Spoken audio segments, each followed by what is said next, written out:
Bonsoir, bienvenue sur la voix de Morgane. J'espère que vous allez bien.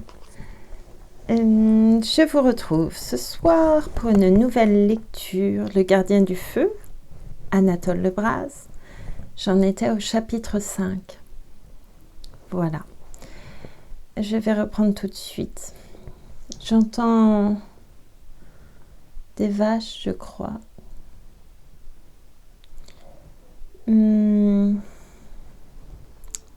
Et vous risquez de les entendre aussi. Voilà. Sinon, à part ça, je suis un peu anxieuse. Mais comme dernièrement, j'ai l'impression que c'est un état assez... C'est affreux de dire ça, parce que je pense qu'il y a beaucoup de personnes qui sont anxieuses. Je ne l'espère pas, mais j'ai l'impression. Et ça devient un état normal, c'est pas normal. Mais bon, voilà. En tout cas, il ne faut pas que je laisse ça s'installer. Je suis en train de me dire ça. Je ne laisse pas s'installer, ne vous inquiétez pas. Je marche beaucoup. Chapitre 5, 25 avril. Je me suis aperçue cet après-midi que j'avais omis de prendre avec moi ces lettres. Force m'a donc été de descendre requérir dans ma cellule du premier étage le coffret en laque de Chine où elles étaient enfermées. Comme je passais devant la porte maudite, il m'a semblé entendre qu'on fredonnait. En remontant, j'ai prêté l'oreille. Rien ne bougeait à l'intérieur. Nul autre bruit vivant que le murmure de cette voix qui flottait, indécise et comme assoupie, dans le silence. C'était la voix de la Trégoroise, mais à peine reconnaissable. Tant les inflexions, naguère encore si pures, en étaient vieillies, cassées, chevrotantes.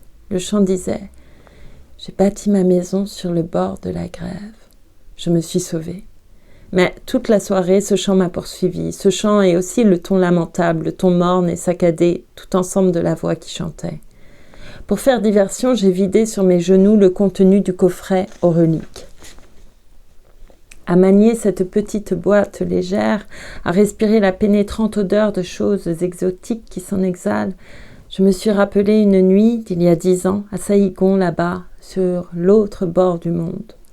C'était au cours de ma première campagne, un 15 août. À cause de la fête de l'empereur, on nous avait donné Campo. « Viens-tu, paternoster » m'avaient dit les camarades, et par crainte du ridicule, j'étais allée. La maison tout en bois, avec de grands stores flottants qui laissaient entrer la fraîcheur du fleuve.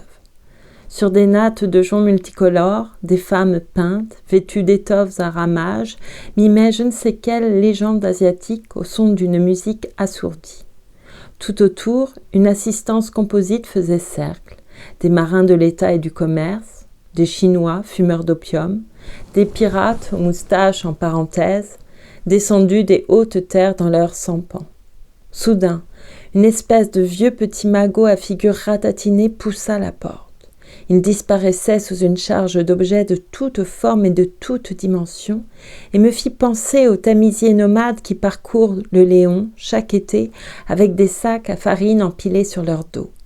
D'une voix obséquieuse et en multipliant de tous côtés les salutations, il se mit à offrir sa marchandise.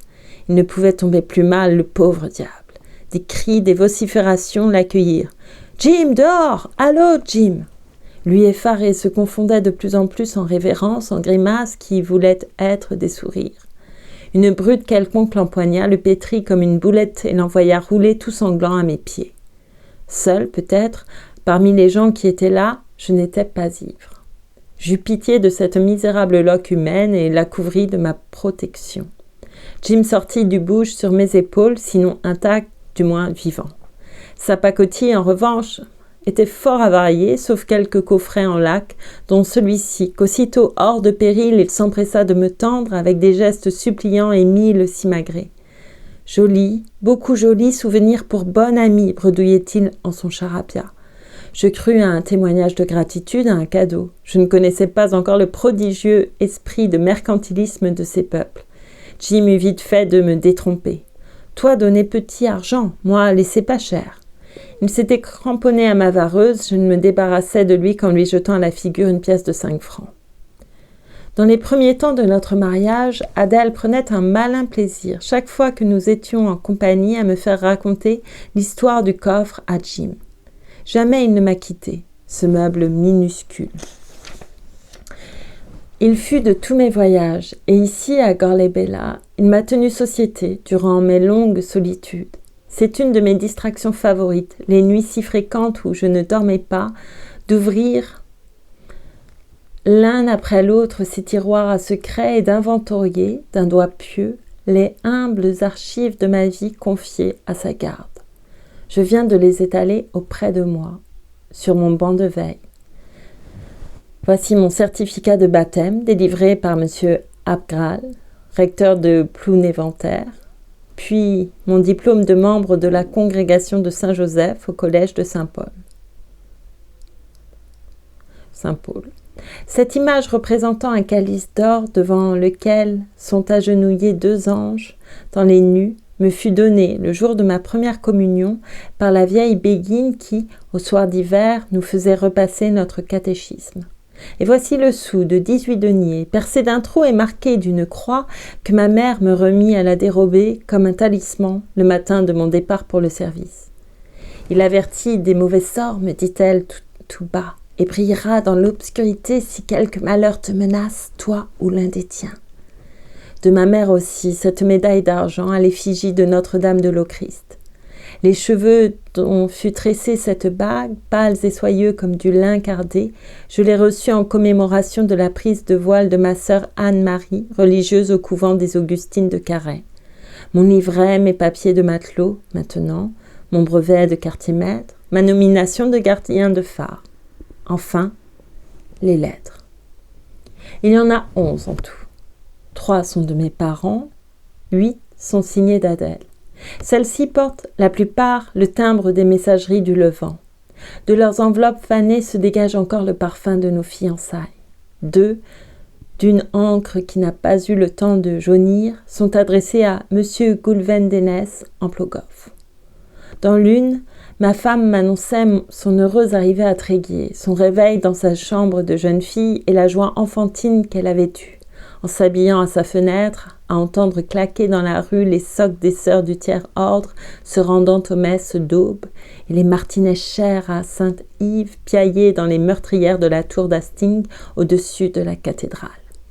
Dans l'autre, la plus récente, elle me prévenait que les noces prochaines d'une sienne cousine l'obligeraient sans doute à retarder d'1 semaine son retour. Au bas de cette lettre, mon ingénieur, se lisaient les lignes suivantes que je vous demande la permission de transcrire. Suis-je assez tête folle? J'allais oublier une démarche dont on m'a chargé auprès de toi. Il s'agit du frère de mon futur cousin par alliance, un garçon très bien, paraît-il, que je dois avoir pour cavalier. Son congé finit dans l'infanterie de marine. Il a fait comme toi, s'est présenté à l'examen des phares. Il vient d'être nommé gardien de 3e classe au Cap Fréhel. Mais cela ne lui dit pas de s'en aller en pays gallo. Puis il préférerait un poste en mer. Il prétend qu'on avance plus vite. Gorley-Bella, d'après ce qu'il m'a fait savoir, lui plairait beaucoup. N'y aurait-il pas moyen qu'il permute avec un de tes hommes? Cheventon, c'est sûr, ne voudra pas. Sa diablesse d'Ilienne se noierait dans le rat plutôt que de consentir à perdre de vue son île. Mais Hamon, le célibataire, voudra peut-être, lui qui n'est jamais bien que là où il n'est pas. Tâche de le décider. Ma cousine qui t'envoie ses amitiés t'en sera reconnaissante. Et moi-même, je t'avoue, je ne serais pas fâchée que tu aies un compagnon d'esprit ouvert et d'humeur agréable comme est, de la vie publique, le jeune homme dont je te parle. T'ai-je dit qu'il a nom Hervé Louarn, des Louarn de Kerglas, proche notre ancienne résidence de Baudic? Cela était griffonné d'une plume hâtive et comme négligemment jeté en post-scriptum. Précaution d'ailleurs bien superflue. J'avais en ma femme une confiance aveugle. Je l'aimais d'un amour si fort et si compact que la dent du soupçon se fut brisée à vouloir y mordre. Je me sentis seulement un peu triste à l'idée qu'il me faudrait vivre à terre 8 jours sans elle, car je quittais Gorley-Bella par le bateau qui m'avait apporté sa lettre, et c'est Hamon, précisément, qui se trouvait être mon remplaçant. Je l'entretins tout de suite, tandis que le ravitailleur débarquait les provisions de l'offre de permutation qui lui était faite. Dociles aux recommandations d'Adèle, j'insistais pour qu'il acceptât et lui présentais sous les couleurs les plus riantes la situation qui l'attendait au Cap Fréhel. C'était un esprit inquiet, destiné à être partout malheureux, mais toujours avide de changer de misère. Il me demanda 48 heures pour réfléchir. « Après-demain, sur le coup de midi, je vous donnerai ma réponse, » me dit-il. Nous convînmes qu'il arborerait au mât du phare la flamme rouge, signal du beau fixe, si c'était oui. Le drapeau noir, présage de tempête, si c'était non. 2 jours plus tard, l'Angélus de midi sonnant à Plogoff, je vis, de la roche où je me tenais en observation, tout à l'extrémité de la pointe, la flamme rouge s'éployer au-dessus de Gorlebella. « Allons, pensai-je, Adèle sera contente. » Je lui écrivis le soir même, de façon à ce qu'elle eût ma lettre avant la noce. « Voici, lui disais-je, de quoi donner du cœur et des jambes à ton cavalier. Mais quand tu auras assez dansé, reviens-moi vite. » Elle m'arriva plus tôt que je ne l'espérais, la semaine n'étant pas encore écoulée. On était sur la fin de mars. Un soleil plus tiède chauffait nos vitres et les marches de notre seuil. Les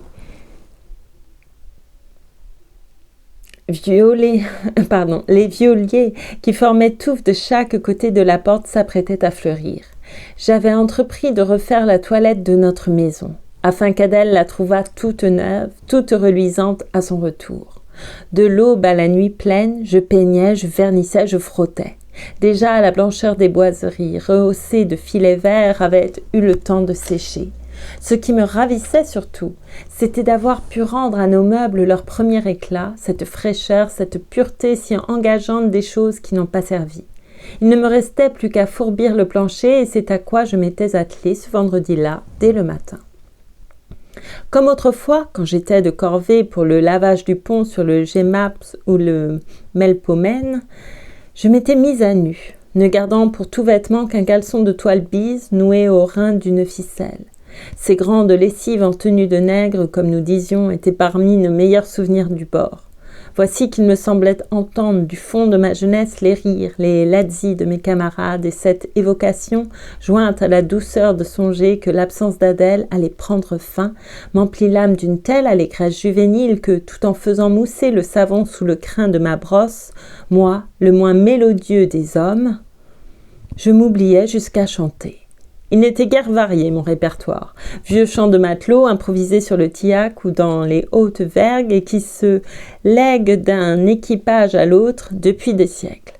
J'en avais retenu de ci, de là, des couplets éparses qui, maintenant, me remontaient aux lèvres comme renvoyés par les échos de toutes les mers où mes navigations anciennes avaient passé. Je les fredonnais, comme il me venait, vaille que vaille, et cela n'avait aucun sens, hormis que le soleil était clair, qu'Adèle pourrait se mirer dans sa demeure, et que l'attente du bonheur est aussi capiteuse que le bonheur même. J'avais entonné, il me souvient, la ritournelle Malouine. C'est les filles de Cancale qui ont fait un armement, les basses voiles en dentelle, les avirons en argent. Et je lançais à tue-tête le refrain, ma brunette, allons, gai, gai. Quand une ravissante voix féminine au dehors termina « Mamie, allons gaiement ». Le ciel se fut ouvert, laissant échapper toutes ces harmonies que je n'eusse point éprouvées, je crois, un saisissement plus fort. J'étais à 4 pattes sur le parquet ruisselant et dans l'accoutrement que vous savez. Paralysée par l'émotion, c'est à peine si je réussis à me relever sur les genoux. « Toi » m'écriai-je, « c'est toi !» J'avais croisé les mains dans un geste d'adoration, ainsi qu'on voit faire dans les tableaux d'église au sein à qui la Vierge vient d'apparaître tout à coup. Elle, debout dans le cadre de la porte, souriait. Puis, ramenant ses jupes par crainte de les salir, elle s'avança vers moi sur la pointe des pieds. Et vraiment, sa démarche avait quelque chose de si léger, de si aérien, que je tremblais de la voir s'évanouir en un clin d'œil, comme une figure de rêve, en effet, comme une apparition. Sa parole seule me rassura. « Attends, dit-elle, que je t'éponge. » Je voulus protester, mais déjà elle s'était emparée d'un linge et m'en frictionnait. Oh, la subtile et fluide caresse de ses doigts délicats. Jamais encore elle n'avait eu pour moi de ces menues attentions. Jamais non plus à son contact je n'avais frémi d'un pareil trouble. Tout en étanchant l'eau qui s'égouttait de mes membres, mêlée à la sueur, elle poursuivit, en phrases brèves, haletantes où vibrait une ardeur inaccoutumée. « Tu me manquais trop à la fin. J'ai précipité mon départ. Je comptais d'abord t'envoyer une dépêche, mais j'ai préféré te surprendre. N'est-ce pas que j'ai bien fait? À Quimper, j'ai gagé le voiturin qui nous transporta l'hiver dernier, nous et nos meubles. Seulement cette fois, ce pays du Cap, ce pays si triste, tu te rappelles, j'y suis rentrée comme en un jardin terrestre. N'étais-tu pas au bout de la route? Comme il fait bon ici. Et quelle arrivée joyeuse au bruit des chansons. Je l'écoutais avidement, et mes yeux la buvaient toute, à longs traits, comme un filtre de magie, un puissant élixir de vie, d'amour et de volupté. Elle me revenait parée de je ne sais quelle séduction plus chaude, avec une lumière dans le regard qui avait quelque chose tout ensemble d'orageux et de languissant. On eût dit de ces flammes lourdes et énervantes qui traversent parfois en haleine de feu nos ciels de juillet. À propos, lui demandai-je dans la soirée, et ce Trégorois, cet Hervé Louarn? Ah oui, fit-elle, je ne t'ai pas encore remercié pour lui. Elle me tendit ses lèvres et ses prunelles élargies se voilèrent comme d'une brume de songe sous les paupières qui battaient.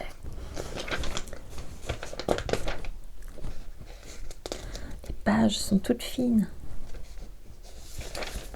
Chapitre 6, 26 avril. Le destin a vraiment des rencontres singulières, mon ingénieur. C'était aussi un 26 avril, il y a juste un an, jour pour jour.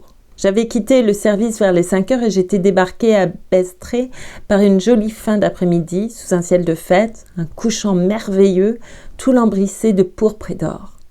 Adèle avait eu la gentillesse, dont elle m'avait depuis longtemps sevrée, de sortir au-devant de moi.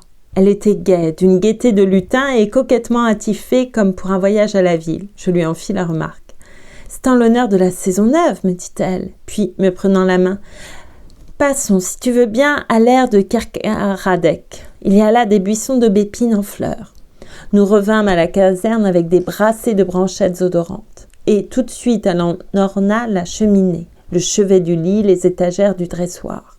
Nous soupâmes l'un en face de l'autre, dans le cercle de lumière de la lampe, parmi cette senteur de printemps qui me semblait l'arôme de la maison, des meubles et de ma femme même. J'éprouvais une impression qui m'était peu coutumière de félicité parfaite, d'absolue sécurité. Le visage d'Adèle aussi respirait un contentement délicieux, et elle avait, par moments, des façons longues de me regarder qui m'étaient comme une caresse d'une inexprimable douceur.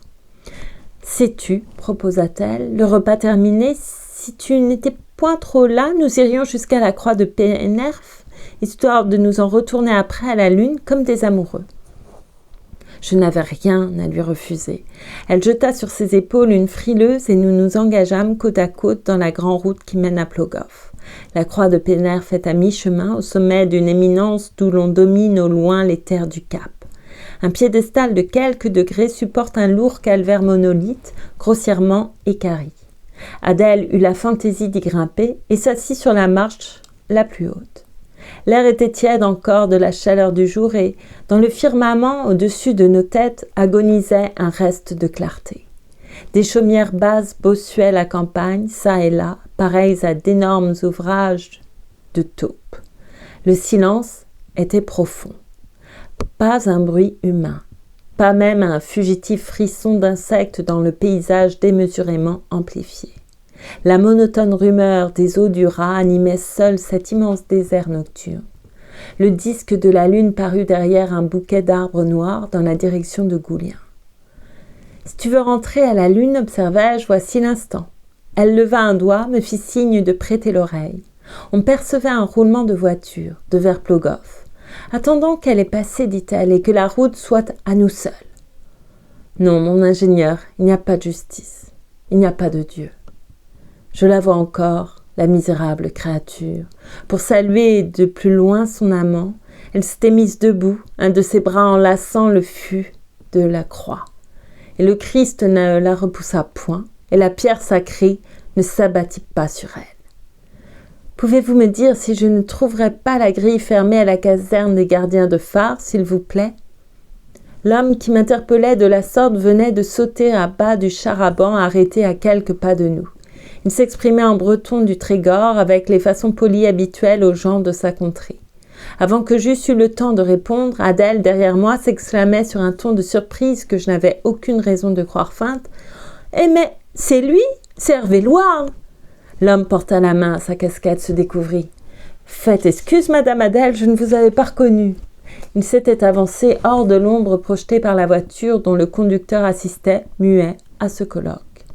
La lune, tout à fait dégagée maintenant, éclairait à plein sa figure jeune, légèrement basanée par le soleil des colonies, et sa taille plutôt petite, mais nerveuse et souple dans sa maigreur. Nous présentions l'un et l'autre le plus entier contraste. Autant il me semblait menu et, pour parler franc, un peu gringalet, autant j'étais haut sur jambes et corpulent et massif. Cette constatation, sans que j'eusse su dire pourquoi, ne laissa pas de m'être agréable. C'était, je vous jure, la première fois que mes avantages physiques m'inspiraient quelque vanité. Je ne pus me défendre de mettre comme une nuance de protection dans la phrase de bienvenue que j'adressais au nouvel arrivant. Mais tout aussitôt, j'en eus du remords. « Adèle, fille, monte dans le char à banc. Tu indiqueras au conducteur où déposer les bagages et tu prépareras de l'eau bouillante pour un grog. Louarn et moi, nous vous suivrons à pied. Comme cela, nous lierons connaissance en chemin. » Je n'ai jamais été causeur. Enfant, je me rappelle être resté des journées sans ouvrir la bouche, autrement que pour réciter mes prières du matin et du soir. Parler m'était pénible. Le son de ma propre voix me produisait un effet de malaise. Au collège, il en alla de même. Il fallait m'arracher les mots. Ce fut, je pense, une des raisons qui me firent passer auprès de mes professeurs pour stupide. Et cette paresse de langue, la vie de mère, la vie de phare, contribuèrent encore à l'aggraver. C'est à peine si je réussissais à la vaincre avec ma femme. Juger de mon embarras en présence d'un indifférent, ce m'était un pur supplice. Eh bien, avec ce Louarn, je me sentis tout de suite en confiance. Il y avait dans ce Trégorois à mine de femmelette un peu du sortilège des filles de sa race. Il est vrai qu'il s'était mis dès l'abord à me parler d'Adèle, à me vanter sa bonne grâce, ses manières obligeantes, son empressement à rendre service, et cela en des termes si justes, d'un accent si pénétré. Je songeais, c'est un garçon de cœur. Nous n'étions pas ensemble depuis 5 minutes que j'étais gagné, conquis par un je ne sais quoi de clair, de joyeux et comme de printanier qui sonnait dans sa voix.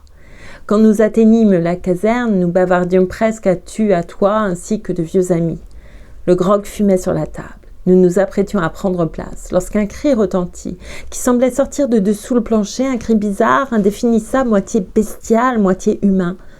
Adèle et moi, nous nous regardâmes stupéfaits. Hervé Louarn partit d'un éclat de rire. « Ça, c'est mon épouse qui, flairant odeur de sucre, se plaint de ne vous avoir pas été présentée, dit-il en se dirigeant vers le coin de la pièce où étaient empilés ses bagages. Il souleva le couvercle d'une boîte grillagée qu'enveloppait un lambeau de serge et nous vîmes volter par la chambre un oiseau si merveilleux que nous en demeurâmes tout saisis, comme à l'apparition d'un animal fantastique, d'une bête de légende. C'était un hara de la grande espèce, à bec noir et à tête blanche, avec des ailes de saphir rayées d'or pâle et une splendide queue de pourpre. « N'est-ce pas que c'est une belle personne ?» reprit le Trégorois. « Eh, c'est bien une femme, vous savez. Demandez plutôt aux gens de son pays. Là-bas, sur la terre d'Afrique, ils vous affirmeront tous que les perruches sont des âmes de jeunes amoureuses réincarnées. Celle-ci chante, siffle, jacasse et, quand je la caresse, roule des yeux de langueur. » Il nous conta comment il l'avait achetée à Dakar d'un chanteur nègre, d'un griot sénégalais. Puis un récit menant à l'autre, il nous dévida tout un chapelet d'histoires tantôt baroques, tantôt émouvantes, et toujours avec une telle verve que nous nous imaginions, Adèle et moi, non les entendre, mais y assister. Brusquement, il s'interrompit. « Voilà cocotte qui se dandine, c'est signe qu'il est l'heure de coucher les enfants. » Je regardai à l'horloge, il était près de minuit. Jamais veillée ne nous avait paru si légère ni si courte. S'il avait plu à notre hôte, nous l'eussions écouté bouche bée jusqu'au matin. Je l'aidai à transporter sa malle dans la tour de l'ancien phare, dont un des étages est affecté au logement du 3e gardien. Je m'attendais à trouver la chambre en désarroi, ne connaissant que trop les habitudes de désordre du précédent locataire, de ce pauvre agité de Hamon. J'eus même la précaution, durant le trajet, d'en avertir son successeur. Mais, contrairement à ce que je craignais, cet intérieur de garçon, et de garçon peu soigneux, nous offrit, quand nous y pénétrâmes, un spectacle aussi engageant qu'imprévu. Pas un grain de poussière sur les meubles, pas une trace de jus de chic sur le parquet, dans le lit de sangle, un matelas quasi moelleux, auquel il ne manquait que des draps. Bref, le mieux entretenu des ménages et, quoique inhabité depuis une quinzaine, fleurant une odeur salubre, l'odeur de la brise d'avril, comme si quelque esprit familier eût pris plaisir à l'aérer chaque jour. Je n'en revenais pas. Comment supposer de pareils goûts de propreté chez ce Hamon, l'homme le plus négligent en matière de service et qui, à Gorlébélia, salissait toute chose dès qu'il se mêlait d'y toucher? C'était décidément un original. Je ne pus que faire amende honorable à sa mémoire et m'excuser devant Louarn qui en riait avec moi de l'avoir calomnié. « Eh bien, me demanda ma femme tandis que je me déshabillais pour m'étendre à ses côtés. Quelle impression t'a faite mon pays ? Excellente. C'est, comme tu me l'annonçais, un gai compagnon et ce sera, j'en suis sûre, un gardien débrouillard. Tout est donc pour le mieux, déclara-t-elle de sa plus jolie voix en se pelotonnant comme une chatte heureuse sous les couvertures, avec une flamme de contentement sur ses pommettes roses et les yeux noyés à demi de cette mystérieuse vapeur de rêve qui leur donnait, à de certaines heures, l'attirance obscure et vertigineuse d'un gouffre depuis son voyage en Trégor. Le lendemain, je ne me réveillais contre mon ordinaire qu'assez tard. Il faisait plein jour et les premiers rayons du soleil frappaient au loin la mer. Grande fut ma surprise d'entendre qu'on causait avec animation dans la cour de la caserne où régnait la plupart du temps un silence de cimetière, notre voisine n'étant presque jamais là, et ses enfants eux-mêmes s'envolant dès l'aube comme une couvée d'oisillons, les uns pour se rendre à l'école, les autres pour grappiller dans les campagnes d'alentour. Je soulevai les rideaux de la fenêtre, et ce que je vis me sembla tellement insolite que je refusai d'abord d'en croire mes yeux. La femme Chevanton, oui, la sombre, la sournoise Ilienne en personne, conversait le plus aimablement du monde avec Louarn, assise près de lui, les jambes pendantes sur le muret qui borde le jardin. Et elle avait tout l'air de faire pour lui des grâces, ma parole, les joues empourprées sous le hâle, les paupières baissées et frémissantes comme d'une femme en trouble d'amour. Mais le plus prodigieux, c'est que ce diable d'homme avait séduit jusqu'à la bande des marmots farouches et qu'il se tenait accroupi pêle-mêle à ses pieds en des attitudes contemplatives et béates de hibou apprivoisé. Je hélai d'elle pour qu'elle fût témoin de ce miracle. Elle sauta du lit tout ensommeillée et accourut en chemise. « Quoi, qu'est-ce que c'est ?»« Regarde, lui dis-je, ce Louarn est un sorcier. Ce que tu n'as pu en 6 mois, il l'accomplit en quelques instants. Il n'a qu'à paraître, tout lui cède. » Elle écarta de la main les mèches de ses cheveux éparses sur son visage et, après avoir examiné le groupe, « À ta place, fit-elle, au lieu de trouver cela plaisant, j'en aurais de l'inquiétude. » Je m'attendais si peu à une réflexion de ce genre que je répétais machinalement après elle comme un écho. « De l'inquiétude. » Elle poursuivit avec feu.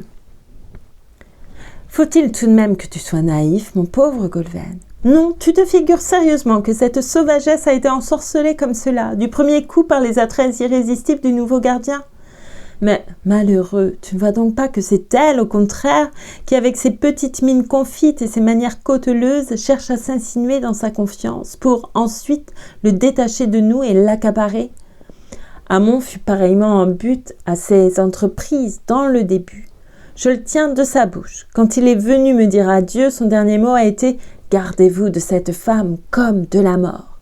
Il n'était pas d'horreur qu'elle ne lui débitât sur notre compte. Elle déteste en toi le chef de son mari et moi, elle me hait d'une haine aveugle, d'une haine inexpiable. C'est elle qui est cause si les gens de la pointe me regardent en dessous d'un air stupide, moitié hostile, moitié craintif, et si les ménagères de Plogoff, lorsque j'assiste à la messe, font autour de ma chaise ce vide insultant. Si tu savais les ignominies qu'elle raconte sur moi, à l'entendre, je suis une pécheresse diabolique, un démon de luxure, une seconde Aès. Demande plutôt à notre lavandière à qui l'on rapporte tous ces propos et qui, dans le principe, éprouvait elle-même une sorte de honte mêlée d'effroi à toucher mon linge. Est-ce assez odieux et assez bête ? J'avais évité de t'en parler jusqu'à ce jour. À quoi bon t'ennuyer de ces histoires ? Et cela m'est si indifférent après tout le mal que des capistes peuvent penser de moi. Ce que je ne veux pas, en revanche, ce que je ne veux à aucun prix, entends-tu, c'est qu'elle nous desserve auprès de Louarn comme elle nous a desservis auprès des autres.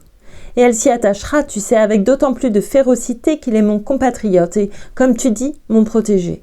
C'est un serpent que cette femme. Elle a toutes les astuces et, sous son air cafard, toutes les audaces. Si tu la laisses faire, en quelques semaines, elle t'aura retourné ton gardien. Je le connais, c'est un Trégorois, le meilleur, mais le plus faible des hommes. Il n'est pas de taille à jouer contre Liliane. Et le vois-tu d'ici colportant chez moi, dans mon pays, dans ma parenté, toutes les sottises, toutes les vilainies, toutes les abominations qu'on lui aura fait accroire. Ce sera du propre. Elle était à bout de voix. Sous la toile fine de sa chemise, sa gorge haletait. Je saisis ses bras nus qu'elle avait noués sur ses yeux gonflés par les larmes et je murmurai du ton le plus soumis, le plus humble. « Adèle, mon enfant, tu sais bien que je suis prêt à faire tout ce que tu jugeras bon. Donne-moi seulement un conseil, une idée. Tu as l'esprit vif, toi. Conçois-tu quelque moyen d'empêcher ce que tu redoutes ?»« Il n'y en a qu'un, répondit-elle, et qui te coûtera probablement, mais pas plus qu'à moi-même. Lequel ? D'offrir à Louarn de prendre pension chez nous, les jours qu'il sera de permission à terre. Et, tu sais, ne tarde pas trop, sans quoi Liliane l'aura bientôt chambré. » Malgré moi, j'avais froncé les sourcils. Admettre ainsi un tiers dans notre intimité, dresser à notre chère petite table d'amoureux le couvert d'un pensionnaire, d'un intrus, il y avait là quelque chose qui blessait en moi mes sentiments profonds. Notre logis m'était toujours apparu comme une sorte de sanctuaire domestique que la présence d'Adèle ennoblissait d'un prestige sacré. Chaque fois que j'y pénétrais, au retour de mes exils en mer, j'étais tentée de faire des génuflexions sur le seuil, comme jadis lorsque, enfant de cœur, j'accompagnais le prêtre à l'autel. Et voici qu'Adèle, elle-même, me demandait d'en ouvrir les portes toutes grandes à un profane. Oui, vraiment cela me répugnait. Je laissai retomber ses mains. « Quoi ?» fit-elle. « Tu refuses ?» Elle s'était reculée jusqu'au lit, si pâle que je la crus près de défaillir. Le regard d'étonnement douloureux qu'elle fixait sur moi acheva de me bouleverser. Je me précipitai vers elle, juste à temps pour empêcher qu'elle ne s'affaissât sur le parquet. Ses prunelles roulaient éperdues. Je la couchai sur mes bras et couvris son épaule de baisers.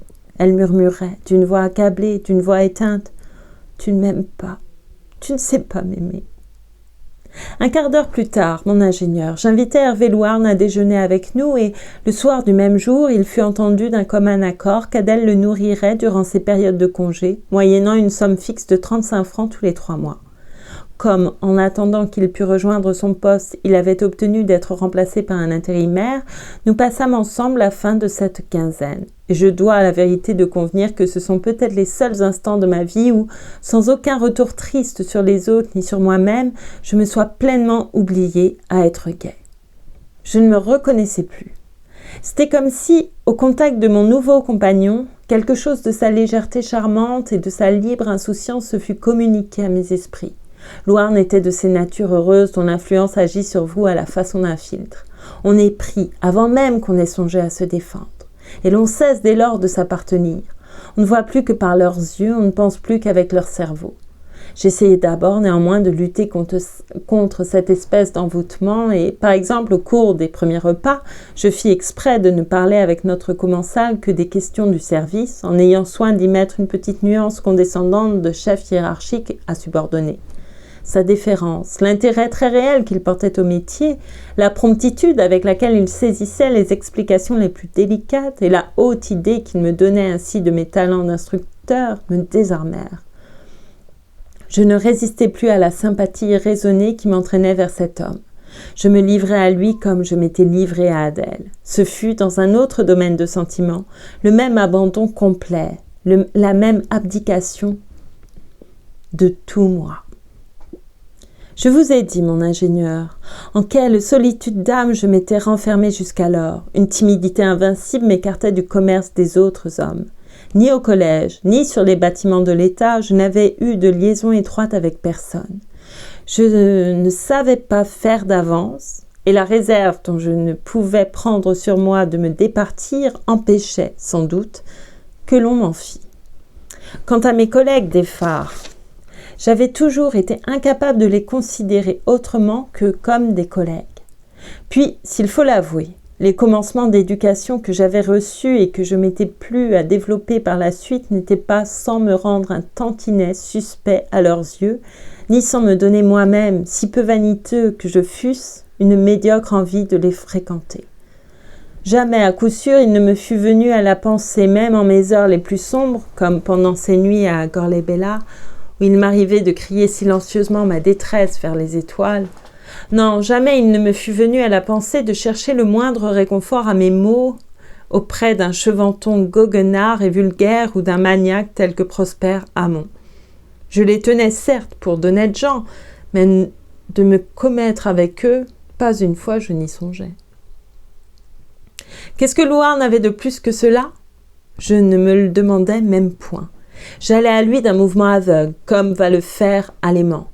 Au bout de 2 jours qu'il était des nôtres, sa présence, loin de m'être une gêne, me parut aussi naturelle que par ce temps d'avril la claire flambée du soleil dans nos vitres.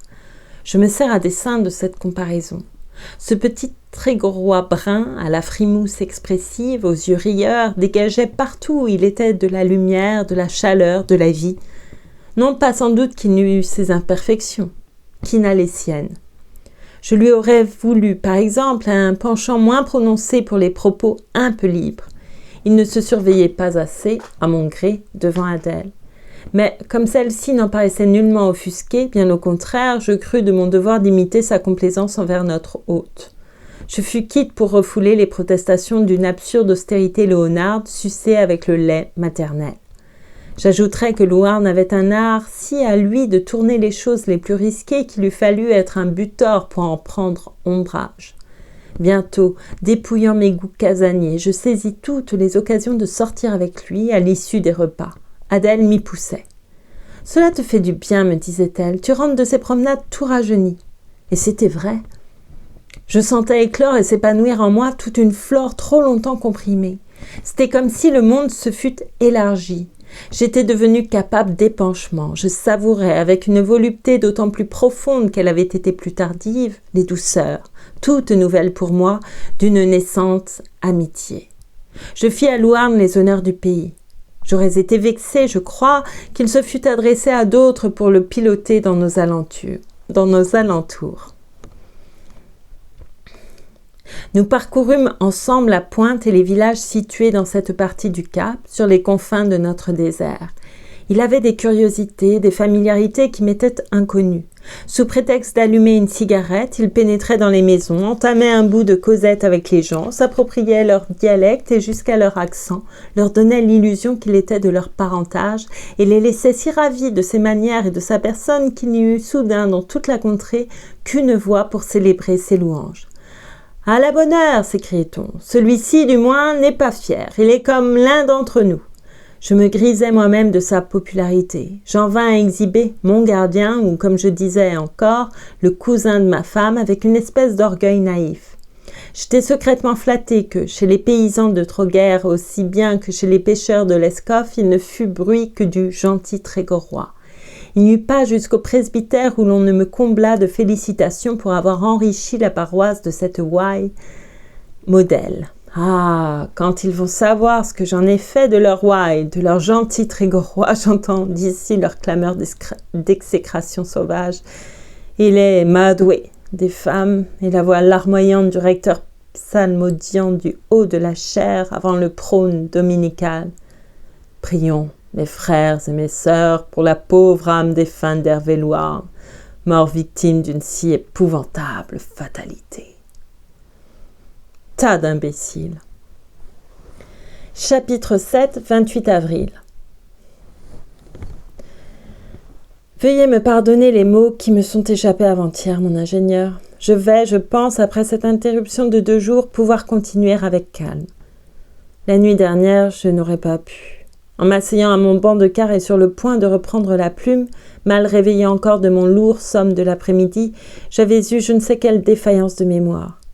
Pourquoi cette table ? Pourquoi ce papier ? Je cherchais et je ne trouvais plus. Il y avait dans ma tête comme un grand trou au fond duquel bruissait une plainte longue et triste, pareille à la rumeur de la mer au dehors. Les éclats réguliers de la lanterne dansaient devant mes yeux. Je me plongeais le front dans les mains pour tâcher de me ressaisir. Brusquement, il me sembla qu'on me touchait l'épaule et une voix dont le timbre fit courir une vibration douloureuse dans tout mon être dit « Allons, te voilà encore parti à rêver d'elle, Gulvendenez. » Du coup, le souvenir me revint. Je poussai un rugissement de bête et les paumes crispées m'apprêtaient à sauter à la gorge de celui qui avait parlé. Mais il n'était plus là. Je courus à la porte. Elle était restée fermée au verrou. Je prêtai l'oreille. Nulle fuite de pas dans l'escalier. Tout le phare était silencieux comme une tombe. J'avais été le jouet d'une hallucination. Te voilà encore parti à rêver d'elle. Que de fois ne l'avais-je pas entendue, cette phrase, et toujours avec quel tressaillement de joie profonde. C'est ainsi qu'il avait coutume de m'apostropher, lorsqu'en montant pour me relever de ma garde, il me trouvait absorbé dans mes éternelles méditations d'amour. Il avait un plaisir espiègle à me surprendre, faisait exprès de gravir les marches une à une, sans bruit, et de se précipiter dans la chambre à l'improviste. « Ne rougis pas, continua-t-il, car je me laissais tutoyer par lui comme par un frère cadet.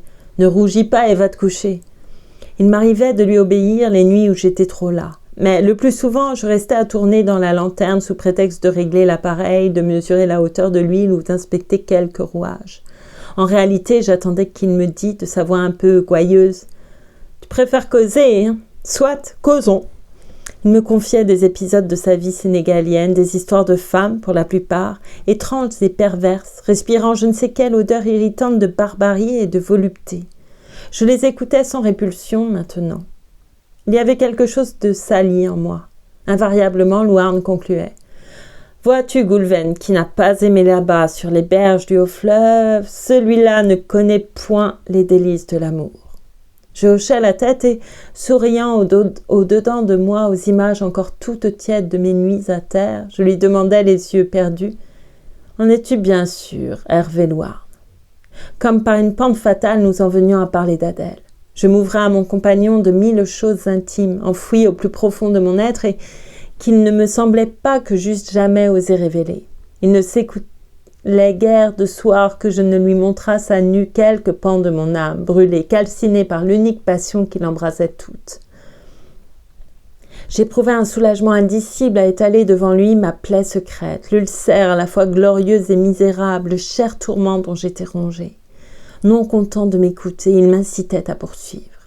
Ses confidences, je m'en rends compte aujourd'hui, avaient pour lui un piment tout spécial, et je ne m'étonne plus de l'intérêt qu'il paraissait y prendre. Mais vous concevez, mon ingénieur, si, alors, avec ma tranquille niaiserie léonarde, je lui savais gré d'une intention dont j'étais à 500 lieues de soupçonner les véritables causes. Il affectait d'ailleurs une indulgence compatissante à laquelle de plus habiles que moi se fussent trompés. Et puis, somme toute, ce que je lui dévoilais ainsi de ma nature ne devait pas être sans lui faire, à de certains moments, des réflexions peu rassurantes. « Tu as un singulier caractère, me dit-il un jour. Et si ta femme, comme tu prétends, n'a pas constamment avec toi l'entier abandon que tu souhaiterais, si même il est des périodes où elle s'écarte et se refuse, tu n'as peut-être pas autant que tu t'imagines le droit d'en être vexé. Plus que ces caprices de sirène trégoroise, il faut en accuser ta propre humeur, cette violence concentrée qui est dans ta race et qui, nous autres, nous déconcerte et nous effraie. Il y a des façons d'aimer qui paralysent l'amour. Toi-même, tu l'avoues, tu n'as de mesure en rien. La vieille âme farouche de tes ancêtres gronde sans cesse en toi. Pour une peccadille, tu irais jusqu'au meurtre. En Trégor, les femmes sont habituées à des manières plus douces et plus égales. À la place d'Adèle, ma foi, j'aurais aussi mes révoltes. Sous des apparences de docilité moutonnière, tu es souvent le plus tyrannique des hommes. J'ai eu dans ma compagnie un sergent qui te ressemblait sur ce point. C'était un basque, camarade obligeant, sérieux, un peu triste.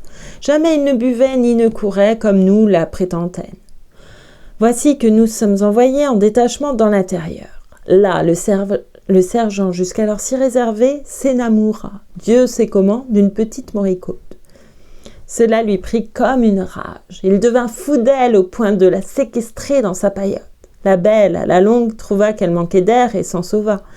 Que penses-tu que fit José le Basque, le bon José ?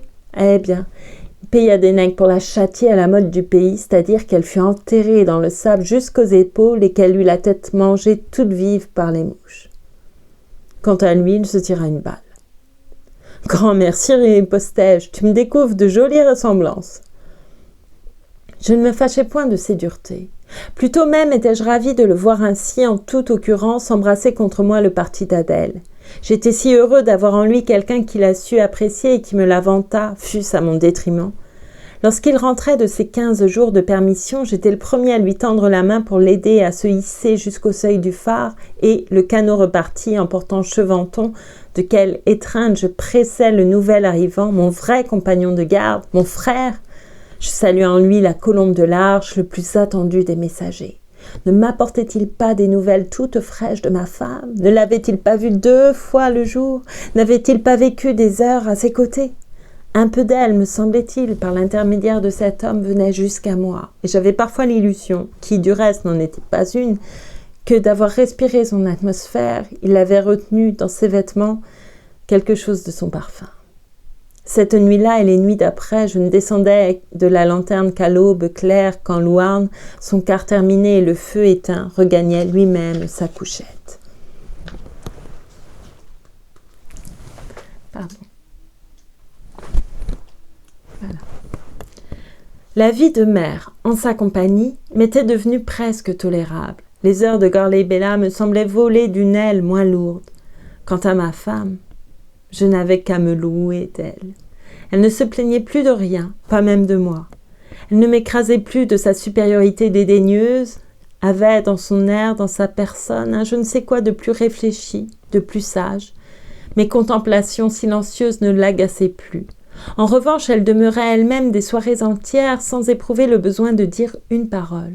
Son joli front mat, qu'enserrait sous la coiffe large ouverte le double bandeau de ses cheveux tressés, travaillait toujours, sans doute, mais en dedans. Elle ne rêvait plus tout haut, comme naguère, gardait pour elle seule ses imaginations et leurs mystérieux enchantements. Je l'en plaisantai une fois, non sans un secret dépit. « Oui, répondit-elle, j'ai fait vœu d'être désormais une femme sérieuse. Le temps des enfantillages est passé, il faut que cet hiver j'ai fini ma courte pointe. » Cette broderie qu'elle avait laissé dormir des années, elle s'y était attelée maintenant avec une ardeur quasi fébrile et, dès qu'elle avait desservi le souper, jusqu'au moment où je la suppliais de se mettre au lit, elle n'en détachait plus ses yeux. De toute façon, d'ailleurs, l'Adèle indolente s'était transformée en une ménagère active, si active qu'elle n'avait pour ainsi dire plus le loisir d'être un peu à moi.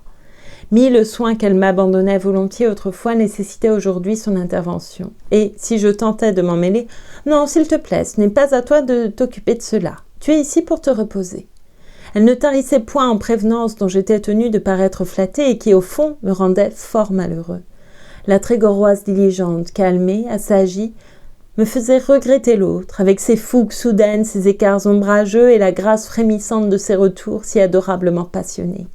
2 ou 3 fois, j'essayais de l'entraîner à une de ces petites équipées qui, jadis, lui étaient si chères vers la ville. « Il y a longtemps que nous n'avons fait le tour des boutiques, lui disais-je. C'est foire à Douarnenez demain, si j'allais demander la voiture. » Elle penchait un peu la tête sur l'épaule et, avec une moue drôlette d'enfant qu'on dérange dans ses jeux, répondait « En as-tu donc si envie, Goulven ? Moi, plus rien ne me plaît tant que mon chez-moi. On est si bien ici. » Je n'étais pas loin de trouver qu'on y était trop bien, et cela m'était un nouveau sujet de mécontentement contre moi-même. Quoi ? Cette paisible vie d'intérieur après laquelle j'avais toujours soupiré de tous mes vœux, elle m'était donnée, elle m'était rendue, aussi complète que je la pouvais souhaiter, et au lieu d'en savourer la tiédeur apaisante, comme tout m'y conviait, je me prenais à lui préférer les hantises troubles et malsaines d'un passé dont j'avais tant souffert, car je n'avais pas à me le dissimuler, une nostalgie invincible me travaillait, la nostalgie de nos querelles anciennes, celle surtout des réconciliations qui en étaient la suite habituelle et comme le rachat. Je ressentais, au moral, un énervement analogue à celui qui m'avait souvent causé en escadre, le long des côtes levantines, la persistante limpidité des ciels d'Orient. J'appelais instinctivement l'orage. Il devait venir, mais non point tel que je l'attendais. Un proverbe léonard s'exprime ainsi. Le malheur tousse généralement 3 fois avant de se mettre en route. Je ne reçus quant à moi qu'un avertissement, mais il fut significatif. C'était à la date du 2 mars dernier. Louarn avait repris le service au phare dans l'après-midi. Il faisait un temps moite et lourd, comme chauffé par les grandes fournaises atlantiques. Les nuages semblaient s'affaisser dans le ciel sous le poids de leur électricité. J'avais allumé le feu et aidé Louarn à essuyer les vitres de la lanterne qu'une buée épaisse avait envahie. Tout en frottant, je me m'enquérais auprès de lui des choses et des gens de la pointe, c'est-à-dire d'Adèle et d'Adèle seule, comme bien vous pensez. À propos, fit-il tout à coup, toi qui prétends que tu ne me caches rien, il paraît que tu ne m'as pas encore jugé digne de contempler le coffre à Jim. Elle t'a donc raconté cette sotte histoire? Et vous êtes un peu moqué de moi, je parie. Non, mais j'en conclus que tu es un fameux cachotier. Quand me la montreras-tu, cette boîte miraculeuse? Oh, s'il ne faut que cela pour te faire plaisir. Je dégringolais déjà 4 à 4 les marches de l'escalier. L'obscurité dans ma cellule était si profonde qu'il me fallut cueillir à tâtons le petit meuble sur l'étagère d'angle où, depuis tantôt 2 ans, il avait sa place. Ma gaucherie sans doute fut cause qu'un des menus tiroirs mal fermés s'entr'ouvrit, car j'entendis le tintement d'une pièce de monnaie sur le parquet de briques. « Mon sou de 18 deniers » murmurai-je. Vite, je m'agenouille et me voilà de promener mes mains à plat sur le sol pour le retrouver. Ne sentant rien, je me penche davantage, et comme j'étends le bras sous le lit, un frisson subit me parcourt les moelles. Le sou est là, qui brille dans les ténèbres, qui brille d'une pâle clarté verdâtre et darde sur moi, dirait-on, l'unique et fascinante prunelle de quelque bête invisible de l'ombre. « Qu'est-ce que tu as » s'écria Louarn, lorsque je fus de retour dans ma lanterne. « Tu es aussi blême que si tu avais vu la mort. » Je m'étais affalée sur le banc de car, et ce ne fut qu'après un assez long intervalle qu'ayant enfin surmonté mon trouble, je pus mettre mon compagnon au courant de l'aventure. « Bah, fit-il, des blagues. Tu crois encore à ces sornettes de bonne femme. Un talisman, n'est-ce pas? Comme dans les contes de fées. » Il riait d'un rire saccadé, un peu voulu, qui ne laissait pas de trahir un certain malaise. Je lui rétorquai. « Et la lueur, alors? Tu ne diras cependant pas que je l'ai rêvée. » Il eut un haussement d'épaule. « Ah, ces choses-là s'expliquent à l'école primaire, le vert de gris, l'humidité, la phosphorescence, que sais-je, moi. D'ailleurs, ajouta-t-il en venant se planter en face de moi, faisons un pari. Nous sommes au 2 mars. Si d'ici le 2 avril il ne t'est rien arrivé de malencontreux, tu nous paies une petite noce de famille. Dans le cas contraire, eh bien, c'est moi qui m'exécuterai. Cela te va-t-il » Je lui topai machinalement dans les 2 mains. Pour détourner le cours de mes pensées vers des images plus riantes, il entreprit de dresser incontinent le menu d'un repas pantagruélique. Je m'efforçais moi-même de me prêter à ce jeu, mais nous n'étions plus en train ni l'un ni l'autre. Au bout de quelques minutes, il se rappela brusquement qu'il ne lui restait guère qu'une couple d'heures à dormir avant de me relayer au quart de minuit, et il me souhaita le bonsoir sans même avoir abaissé son regard sur le coffre à Jim. Moi, demeuré seul, je n'eus rien de plus pressé que d'ouvrir le léger meuble et d'en sortir, pour la première fois peut-être depuis mon mariage, non les lettres d'Adèle Lézurec, mais celles de ma mère. Ma mère. Il y avait 5 grandes années qu'elle était comme absente de ma vie. Pas une fois en ces 5 années, je n'avais éprouvé le besoin de lui écrire. Elle, de son côté, ne m'y provoquait point. Adolescent, n'avais-je pas brisé son rêve le plus cher en me faisant exclure à mi-route des voies qui mènent vers le sacerdoce? Jeune homme, ne lui avais-je pas porté un coup plus sensible encore en me mésalliant avec une trégoroise, fille d'une autre race qu'elle tenait pour issue du sang maudit des sirènes et qu'à ce titre elle avait toujours refusé de connaître? Ni elle ni moi, cependant, nous n'avions poussé jusqu'à la rupture définitive. À défaut d'échanges épistolaires, nous restions en communication de temps à autre par l'intermédiaire des maraîchers roscovites qui parcourent chaque saison toute la Bretagne. Parmi ceux qui fréquentèrent régulièrement la région du Cap, je comptais plus d'un de mes anciens condisciples de Saint-Paul. Catherine d'Enès les priait de s'enquérir si j'avais toujours sujet d'être content de mon sort. Moi, en retour, je les chargeais de lui porter mes vœux de longue santé. Mais c'était à peu près toutes nos relations. La violence de ma passion pour Adèle avait absorbé, anéanti toutes mes autres facultés d'amour. Aux heures de crise seulement, lorsque je sentais ma femme m'échapper et me devenir cruellement étrangère, presque hostile, dans la détresse infinie dont j'étais plein, la pâle et mélancolique figure de ma mère reprenait vie et couleur sur un lointain d'autant plus lumineux que le présent m'apparaissait plus sombre. J'élevais vers elle mon âme endolorie. J'invoquais, de ses yeux compatissants, la pitié qui m'eût été douce. Je lui disais, avec l'accent d'une prière enfantine, « Si tu savais, maman, comme j'ai mal !» De l'associer ainsi à ma peine, j'avais l'illusion d'un soulagement. La force mauvaise qui refoulait en moi le torrent des larmes cédait enfin. Je pouvais pleurer. Ces réminiscences de tendresse filiale duraient, d'ailleurs, ce que duraient les froideurs d'Adèle. Pas même. L'instant d'après, je les reniais lâchement et m'en faisais de sanglants reproches comme d'une apostasie envers mon idole. Le soir dont je vous parle, mon ingénieur, j'eus, pour la première fois, le sentiment très aigu de l'indignité d'une telle conduite. En soupesant le paquet si léger des pauvres charlettes dont les irrégulières suscriptions trahissaient la touchante inhabilité de l'écriture maternelle, il me sembla que c'était tout le cœur de ma mère qui frémissait là, sous ses enveloppes jaunies, tout son humble cœur meurtri, à qui je devais tant et que j'avais si mal récompensé. Une idée affreuse me traversa l'esprit. S'il s'appliquait à elle, cependant, le présage qui m'avait troublé si fort, si la lueur révélatrice était pour me signifier son prochain trépas. Parti sur cette piste, mon imagination prompte à se créer des fantômes ne me représenta plus que spectacle funèbre. Je vis la maison de mon enfance, sa vaste cuisine, ses boiseries sévères et, dans le jour voilé de la fenêtre, couché sur un lit d'apparat, son chapelet des dimanches noué autour de ses mains jointes, la forme à jamais immobile et muette de la vieille paysanne Léonarde qui avait si longtemps aimé, caressait en moi le fils élu de ses rêves, son enfant prédestiné. J'ai trop péché envers elle, me disais-je. Ce sera, j'en suis sûre, mon châtiment d'apprendre sa mort avant que j'aie pu lui témoigner mon repentir. Lorsqu'à minuit,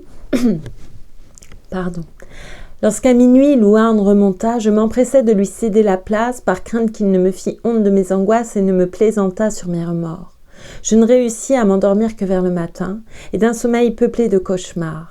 Les mêmes visions d'agonie et de deuil qui avaient hanté ma veillée m'assaillirent dans mes songes, avec cette différence toutefois qu'à l'austère manoir familial s'était substitué notre logis de la Pointe, et que le cadavre étendu sur le lit d'apparat avait non plus les traits amaigris et un peu ascétiques de Catherine d'Enès, mais le jeune, délicat et transparent visage d'Adèle Lézurec.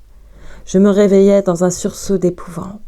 Et sitôt que j'eus repris conscience de la réalité, ce fut pour laisser échapper cette prière ou cette imprécation, comme il vous plaira. Tout ce que vous voudrez, Seigneur Dieu, mais pas elle.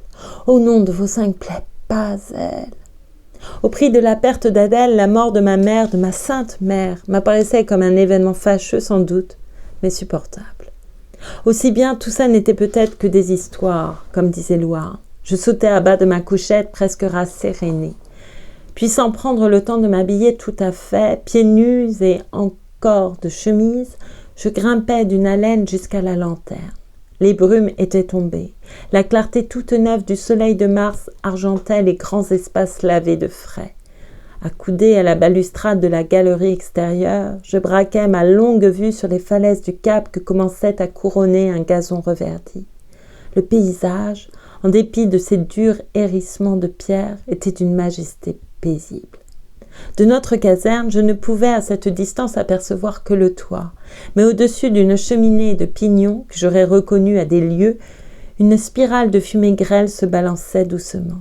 Je n'en cherchais point davantage. Comme les brumes, mes dernières idées sombres s'étaient dissipées. Louarn, qui pêchait à la ligne, assis sur le seuil du phare, me héla. « Tu ne descends pas casser une croûte ?» Gaiement, je répliquais. « On y va, jeune homme !» Et jamais, je crois bien, je ne trouvais saveur pareille au biscuit de Carlet-Bella. Chapitre 8. 20 avril. Je touche à la fin de mon calvaire, mon ingénieur, mais ce sont les marches les plus pénibles qui me restent à gravir. Je ne pense pas que le rat, du moins en cette saison de l'année, ait vu beaucoup de journées aussi radieuses que celle du jeudi 17 mars. L'air était tiède, comme en juin. Une lumière généreuse avivait d'une splendeur presque estivale les lointains élargis. La courbe des eaux, à l'horizon, avait des teintes d'un bleu intense que rehaussait un mince linéament d'or. Autour du phare, les courants semblaient se jouer avec abandon, déroulant les 1000 reflets de leur soie et de leur satin. Tels que des écharpes de fées tissées de toutes les irisations de l'arc-en-ciel. Il n'était pas jusqu'à l'île de Sein, dans l'ouest, dont la longue échine plate et triste ne se fût comme soulevée sur la mer pour saluer la résurrection du soleil. Ce n'était plus la terre épave, à demi sombrée, On eût dit que les façades blanches de ces maisons se déployaient, prêtes à prendre le vent, ainsi que des voiles. Quant au continent, il nous faisait l'effet de s'avancer vers Gorlebella comme la proue éclatante d'un navire surnaturel. Et voici qu'une vraie barque s'en détacha, contourna son énorme carène et cingla droit sur nous, d'un vol si souple qu'il égratignait à peine la crête onduleuse des vagues. « Ohé, ceux de là-haut! Ohé, ceux de là-bas !» 10 minutes plus tard, le ravitailleur accostait. « Allons, le père missionnaire !» cria de sa voix joyeusement bourrue le vieux patron Lauzac, lorsque les paniers de provisions, les sacs à linge et le tonnelet d'eau fraîche eurent été hissés au sommet de la roche. Le père missionnaire, mon ingénieur, c'était moi. Je sautais dans l'embarcation et m'installais sur l'arrière à la place que Cheventon venait de quitter. « A-t-il de la chance, ce chef, fit Louarn ? Beau temps, mer belle et du soleil assuré pour ces 15 jours. Sans compter le reste, ajouta-t-il avec une grimace expressive en faisant claquer sa langue contre son palais. Cheventon esquissait un mauvais sourire. Le ravitailleur dérapait. Je tendis une dernière fois la main à Louarn en lui redemandant par manière d'habitude. « Ainsi, pas de commission pour la grande terre ? » « Aucune. Tu prieras seulement qu'on n'oublie pas de soigner Cocotte. » « Sois tranquille, répondis-je. J'irai moi-même dès mon arrivée lui donner de tes nouvelles et m'informer des siennes. » Nous filions déjà grand largue, quand derrière nous sa voix résonna encore. « C'est Cheventon qui brûle d'envie de te charger d'embrasser pour lui sa femme. » Nous entendîmes Cheventon qui protestait en une sorte de grognement indistinct. Après quoi, il n'y eut plus autour de nous que le froissement argentin des eaux à l'avant de la barque et le chant atténué, la grande harmonie en sourdine de la mer dans les lointains occidentaux. Ce Louarn aurait dû s'appeler Moualk. Ici, il y a un jeu de mots en breton. Louarn veut dire renard et Moualk, merle. Prononça au bout d'un quart d'heure le patron Lauzac, dont ce n'est pas le défaut d'être bavard et qui ne laisse tomber une phrase que lorsqu'elle se détache d'elle-même comme un fruit mûr. Puis, après avoir fait changer de côté à sa chique, « Car c'est un vrai merle, n'est-ce pas, monsieur Dénès, le merle des merles, toujours le mot drôle, de la gaieté à revendre que c'en est une bénédiction. Il en faudrait quelques-uns comme cela dans la vallée de Josaphat. Au jour du dernier jugement. Ça dériderait le bon Dieu. » Le mousse et le matelot firent chorus. « Pour sûr qu'il est gai et si bon enfant !» s'arrêtant à causer avec un chacun, prêt à donner un coup de main aussi lestement qu'un coup de langue. « Oui, repartis-je sans même songer à ce que ces éloges contenaient, en somme de critiques à mon adresse. Ils sont ainsi, ces Trégorois. Chez nous, en Léon, un adage prétend qu'ils ont les cloches de Ker-Is dans la tête. C'est un carillon ravissant. Il en sorcelle qui l'écoute. C'est pourquoi vous êtes allés prendre femme dans leur pays, conclut avec un clignement d'yeux le brave père Lauzac. L'image d'Adèle, brusquement évoquée, m'emplit d'un vertige délicieux. Je m'allongeais à demi, la nuque appuyée au bordage, et ne parlais plus. D'ordinaire, quand je rentrais d'exil, j'avais, au début de la traversée, un besoin puéril de donner de la voix, de gesticuler, d'entonner même de vagues airs qui ne me revenaient qu'alors, de me prouver enfin que je m'appartenais et de faire retentir les échos du chant de ma liberté reconquise. Cette fois, ce fut tout l'opposé. Bercé au mouvement à peine perceptible du bateau, dont la haute voilure rougie au promenait sur la mer une ombre couleur de pourpre, je me laissais aller à une espèce de somnolence, de torpeur magique où je n'avais plus conscience de rien, sinon que la nature était en fête, que le char merveilleux de quelques fées, souveraines des vents, m'emportait vers Adèle et que j'étais heureux. J'écoutais le clapotis siffloter, je ne sais quel refrain de marche, et je regardais, au-dessus de moi, palpiter magnifiquement les profondeurs azurées du ciel. Il en descendait une lumière pure et calme, comme solennisée par les approches du soir. Les eaux, l'espace, le profil singulièrement adouci de la terre déjà voisine, tout nageait dans un immense bain d'or. Jamais, je crois, la beauté des choses ne m'avait pénétré à ce point. Je me figurais voguer vers les rives d'un paradis terrestre, et que j'allais goûter près d'Adèle des ivresses inconnues dont l'idée, par avance, me faisait défaillir, des ivresses comparables à celles du premier homme, quand ses yeux éblouis s'arrêtèrent sur la première femme. Un coup de coude du patron Losac me tira de mon extase. « Voyez donc si ce n'est pas elle qui vous guette de là-haut, dit-il, sans se douter qu'il répondait à ma pensée secrète et comme s'il eût continué la conversation entamée au départ.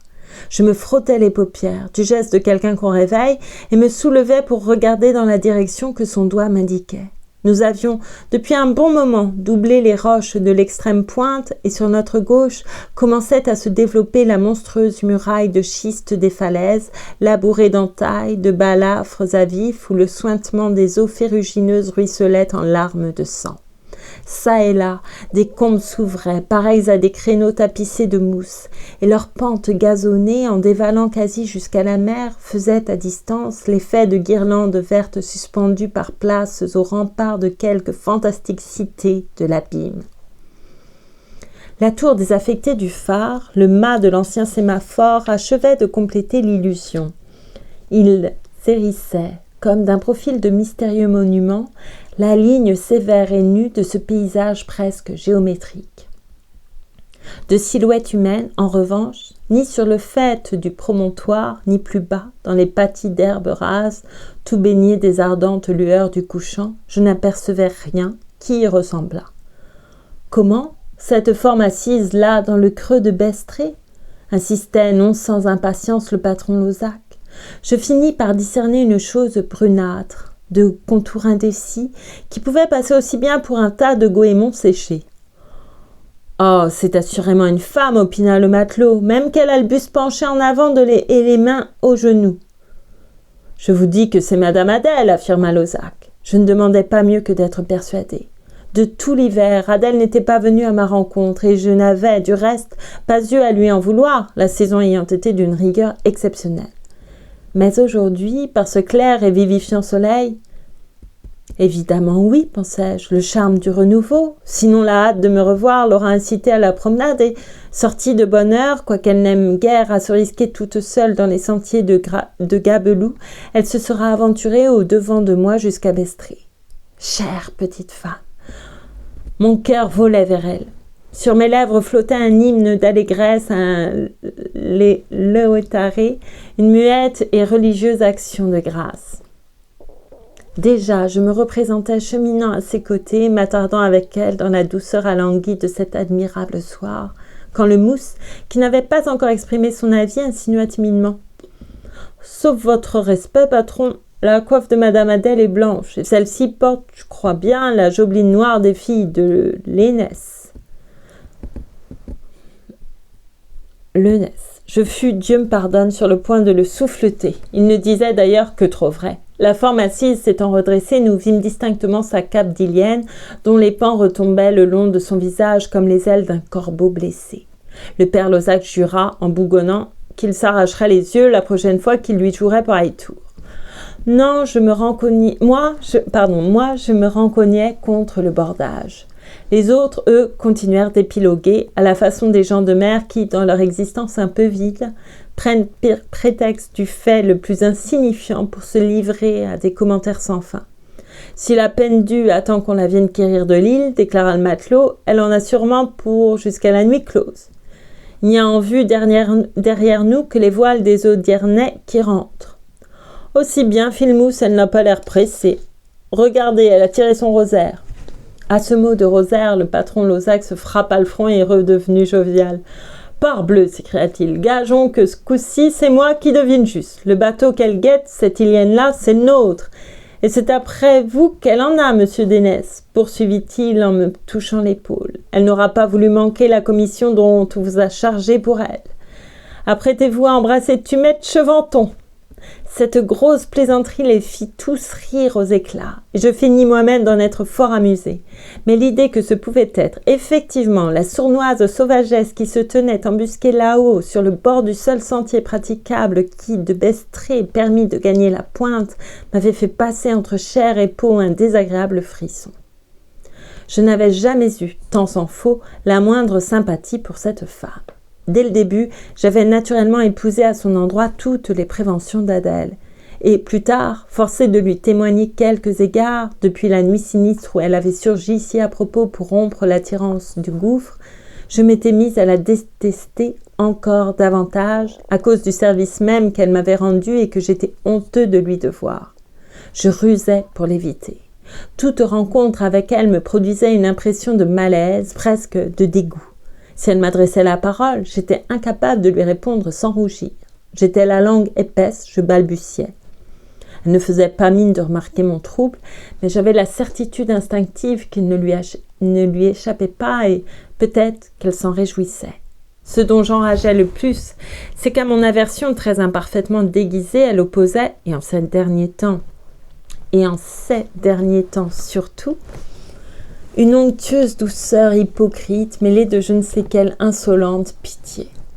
Dans les propos les plus simples, les plus banals, un bonjour, un bonsoir, une réflexion sur le temps, elle affectait d'enfermer une infinité de sous-entendus. Ces façons m'irritaient quelquefois à un tel point que, par un retour assez singulier, c'était ma femme à présent qui me calmait et qui plaidait pour Liliane. « Non, je t'assure, elle est moins mauvaise que tu le dis. Je suis beaucoup revenue sur son compte. Cet hiver, elle s'est quasiment apprivoisée. Quand il n'y a que Louarn et moi, elle entre volontiers, s'assied avec nous, prend part à la conversation. Même les jours où je suis seule, elle ne me fuit plus comme par le passé. Souvent après souper, elle apporte son tricot et tandis que je brode, elle me raconte des histoires comme je les aime, des histoires de choses invraisemblables arrivées à des personnes de son île. On ne s'ennuie jamais avec elle. Bien mieux, chaque matin, c'est elle qui va me puiser mon eau à la citerne. Elle a des qualités, crois-moi. Ce n'est que quand tu es là qu'elle se renfonce dans sa sauvagerie, par discrétion, je pense, et aussi, elle me l'a confessé, parce qu'elle te craint, parce qu'elle ne peut s'empêcher de voir en toi le chef de son mari et que ta gravité silencieuse lui en impose. Je m'inclinais devant le dire d'Adèle, que Louarn, dans nos entretiens du phare, me confirmait, mais je n'avais pas encore réussi à me débarrasser de mes préjugés hostiles contre la Cheventon. Elle demeurait pour moi l'ennemie. Et de songer que ce serait sa figure équivoque qui m'apparaîtrait la première au débarquer, alors surtout que j'avais tant rêvé d'une vision toute différente, cela me gâtait cette fin de voyage, jetait sur mon âme une ombre analogue à celle qui s'élargissait sur la mer, au pied des falaises que maintenant nous longions. Au fait, qu'avait-elle à chercher sur cette côte, cette rôdeuse de funestes présages, cette chouette de la mort, comme le brigadier des douanes l'avait surnommée, qui ne se montrait guère dans le voisinage des vagues que la nuit, et seulement sur le versant septentrional de la pointe, vers les lagunes de l'Awal et les sables de la baie des Trépassés, là où les courants, charrieurs d'épaves, balayent, ainsi qu'en un gigantesque ossuaire, les reliefs des festins du rat. Squelettes d'hommes, tronçons de mâts, carcasses démantibulées de vaisseaux, une peur soudaine me prit. Il me ressouvint de l'histoire du sou, à laquelle je ne pensais plus et je murmurais mentalement. Serait-ce qu'Adèle a quelque chose, et celle-ci m'attendrait-elle de sa part en messagère de malheur? Jésus Dieu, que va-t-elle m'annoncer? À la stupéfaction de l'équipage, je m'élançai d'un bond sur l'avant du bateau qui n'avait pas fini de se ranger à quai. Et d'un autre bond, au risque de me casser les reins, je m'abattis sur les pierres du môle. Mes genoux, à l'heure où j'écris ces lignes, sont encore meurtris de cette chute. J'entendis derrière moi la voix du patron Lauzac qui s'exclamait « Malédiction rouge, s'il ne s'est pas tué !» Sans même me retourner pour lui crier, comme d'habitude, « À la prochaine, patron !» J'escaladais déjà, d'une allure désordonnée de fou, les marches, dépourvues de rampes qui, du fond de la crique, permettent d'atteindre le rebord du plateau. J'avais des ailes aux talons, j'en avais aux bras, j'en avais à tout le corps. En atteignant l'orifice du puits, je faillis avoir un éblouissement. Par-delà le vaste pays nu, à l'extrémité des roches du Van, la mer était en feu et renvoyait, comme décuplée par une énorme lentille ardente, la dernière et splendide flambée du soleil à son déclin. J'en eus les yeux si blessés que je dus serrer les paupières et cheminer quelques instants à tâtons. Quand je les rouvris, Liliane me barrait la route. Je bredouillais précipitamment. « Qu'est-ce qu'il y a, Adèle? Un accident, quoi? Parlez donc !» Elle répondit en son breton traînant avec un mince sourire. Madame la chefesse était aussi fraîche qu'une églantine de mai, cet après-midi, lorsque je suis sortie de la caserne. Il me sembla que chacun de ces mots coulait en moi comme une rosée rafraîchissante. Et à ce moment-là, oui, je crois que pour le soulagement qu'elle venait de me donner, j'aurais été capable de baiser ses lèvres. Elle, cependant, avait repris. « Vous plaît-il, monsieur Dénès, que nous fassions ensemble un bout de trajet ?»« Comment donc, déclarai-je, tout ce que vous voudrez, madame Tumette. » Je buvais avidement l'air de la hauteur. Des arômes subtils de thym et de lavande me chatouillaient délicieusement les narines. Mes appréhensions étaient calmées. Plus rien ne me pressait maintenant. J'attendais sans impatience que Liliane s'expliquât, tout disposée d'ailleurs à lui être agréable si, comme j'en étais convaincue, elle avait quelque service à me demander. Nous cheminâmes assez longtemps en silence. On ne rencontre dans cette partie de la lande qu'un logis humain, la chaumière de Timap Fourment. La vieille filandière qui l'habite était en train de donner à manger à son porc. Elle nous dit en manière de salut « Un beau soir, n'est-ce pas, chrétien ?» Nous répondîmes en chœur. Un beau soir, en vérité. Un peu plus loin, sur la gauche, est la croix du Laz, ainsi nommée parce qu'elle fut érigée dans ces parages solitaires en souvenir d'un meurtre. L'usage veut qu'on n'y passe point sans ramasser dans la cendre schisteuse un caillou que l'on jette ensuite au pied du socle. Il y en aurait tout un monceau sous lequel la croix elle-même ne tarderait pas à disparaître, si les eaux d'hiver, d'une année à l'autre, ne se chargeaient de déblayer le terrain. Tumette Chevanton, le rite accompli, marmonna une courte prière, se signa. Puis, ayant craché dans la paume de sa main droite, leva le bras vers le ciel, selon l'habitude bretonne quand on est pour faire un grand serment. « Que toutes les pierres qui sont là me lapident, prononça-t-elle, s'il y a une seule parole de mensonge dans ce que je vais dire ici. »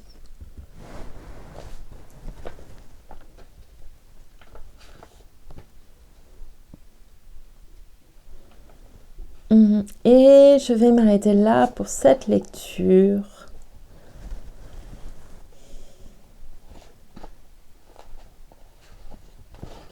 Encore 2 lectures pour terminer ce livre, je pense. Si j'ai le temps. Jean-François Beauchemin.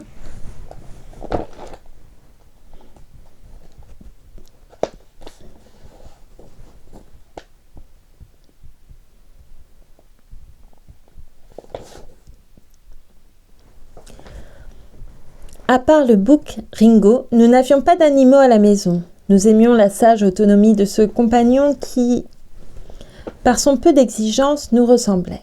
Un bol d'eau, 1 ou 2 choux-fleurs quotidiens laissés à sa porte, quelques sons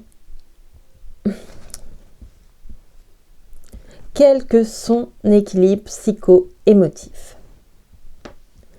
Un jour, en rentrant de promenade, le pauvre a trébuché sur de mauvais cailloux et s'est fait une entorse. Peut-être sa frange, que nous tenions à garder longue et retombant sur les yeux, a-t-elle joué un rôle dans ce faux pas. Je n'ai pas envie d'en débattre maintenant et c'est pourquoi je continue mon histoire. En quelques minutes, la cheville, d'habitude mobile comme une charnière, a enflé puis s'est contractée au point de ne plus pouvoir supporter le poids de cette bête robuste. Des soins infirmiers s'imposaient. Pendant quelques jours, au profit de Ringo, alité dans l'atelier et comme abîmé dans sa rêverie de convalescent, Enzo a délaissé ses pinceaux, Arthur a rangé son compas et sa corde à mesurer, Zelda a refermé le capot de la Chevrolet Bel Air, Zénon s'est désintéressé de sa collection de bouchons, Elliot n'est plus allé dans la serre et j'ai interrompu ma lecture des pages de Sartre. Parfois, au milieu de la nuit, nous l'entendions nous appeler de sa voix chevrotante. Accourus à ses côtés, nous tâchions de soulager ce qui nous apparaissait de moins en moins comme une blessure du corps que comme un froissement de l'âme. Nous rajustions ou restaurions de notre mieux le pansement enroulé autour de la pâte. Seulement, nous savions que ces gestes amicaux confortaient surtout cette part plus insaisissable qui, en toute chair, n'est pas faite pour la solitude et la souffrance, mais pour la vie partagée, les jeux, la désinvolture et le ravissement. Je me suis jamais... Ah si, j'ai eu une entorse une fois. Vous êtes très heureux de le savoir.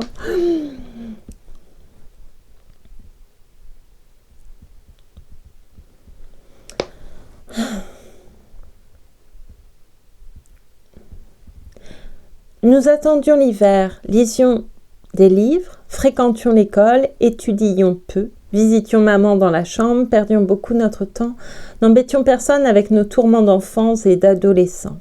Nous n'étions heureusement jamais tenus d'aller à l'église, mais un dimanche, papa nous a prié de l'accompagner à la messe de 11h pour écouter le motet de Jean-Sébastien Bach, « Jésus meine Freude », qu'il avait pratiqué durant toute la semaine et qu'il trouvait particulièrement émouvant.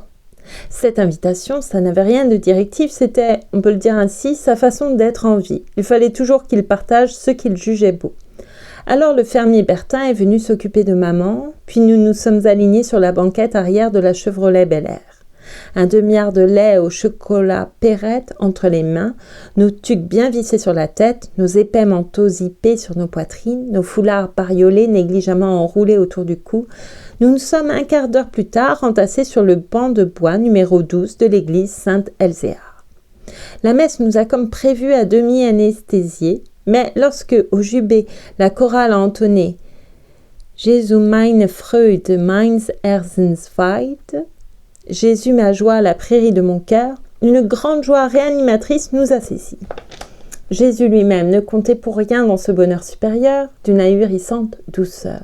Ce qui nous soulevait franchement et nous faisait tout à coup vider bien plus goulûment nos demi-heures, c'était bien sûr la musique de Bach, mais surtout le fait que papa avait tenu à nous faire connaître ce chant si merveilleux. Après la messe, nous sommes allés le retrouver au jubé. On s'étonnait autour de nous de cet attroupement de très jeunes gens en serrant de leurs bras le choriste Cresson. Le curé, venu féliciter les chanteurs et chanteuses, a quant à lui beaucoup insisté sur la splendeur du texte presque céleste de l'œuvre interprétée. Alors notre père a pris la parole en ces mots. « Oh, je pense que ce motet est l'une des plus magnifiques mélodies jamais composées. Mais il m'arrive de sourciller en repensant à son message. Je ne voudrais pas simplifier les choses injustement, mais en gros, on peut le résumer ainsi. La mort est bien heureuse et l'homme est de nature spirituelle. Je veux bien mais songer un peu à ceci. Ma femme, qui à la maison ces jours-ci souffre atrocement dans sa chair, aime à ce point ses enfants qu'elle ne se résigne pas à quitter ce monde. Pour elle, cette mort certaine qui l'attend à court terme n'a rien de bien heureux, et ce corps dont elle maudit chaque jour la douleur n'a rien d'immatériel. C'est pourquoi je souhaite, si vous me le permettez, rappeler devant vous cette banalité qui pourtant me paraît bien plus importante que le message biblique. Peut-être sommes-nous tous de nature spirituelle, peut-être bien. Mais c'est tandis que nous sommes, vous et moi, encore bien vivants, qu'il faut glorifier cette vie terrestre qui permet d'être les uns auprès des autres dans la simplicité de l'amour et la vérité de l'attachement. Ça me semble être très bien pour terminer. Je n'arrive plus à parler. Pardon. Excusez-moi. Et cela dit, j'avais quand même envie de vous chanter une petite chanson, puisqu'apparemment, j'y reviens. Mais je ne connais pas les paroles. Par cœur, c'est une chanson que j'ai entendue il y a peu de temps pour la première fois. Et oui, ce n'est pas en français. Vous avez tant de chance d'entendre mes accents formidables. Buonanotte a chi non riesce a prender sonno. Buonanotte a chi insegue un altro sogno. Buonanotte al sole che spegne la luce e va a dormire senza me. Buonanotte amore, buonanotte. Je me suis trompée. Je vais recommencer depuis le début. Je suis désolée. Buonanotte a chi non riesce a prender sonno. Je me suis encore trompée. Je vais reprendre depuis le début. Pardon. Ça peut durer très longtemps. Buonanotte a chi non riesce a prender sonno. Buonanotte a chi insegue un altro sogno. Buonanotte al sole che spegne la luce e va a dormire senza me. Buonanotte amore, buonanotte. Je vais pas la chanter ce soir, j'ai oublié l'air. Pardon pour ça.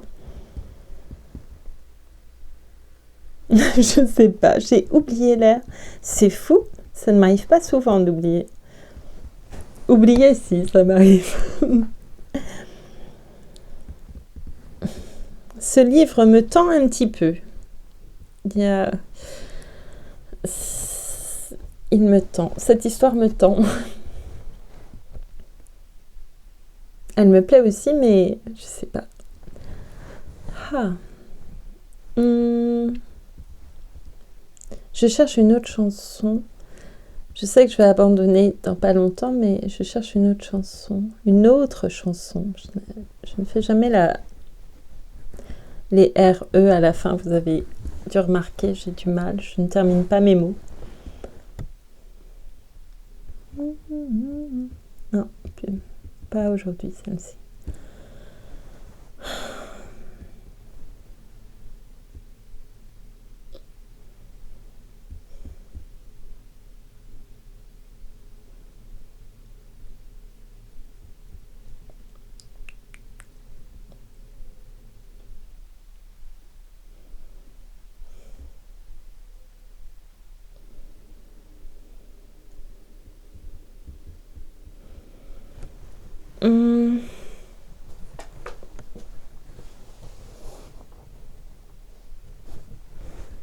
Insupportable. Bon, je regarde encore 2 secondes si je trouve une chanson comme ça que j'aurais aussi envie de vous chanter.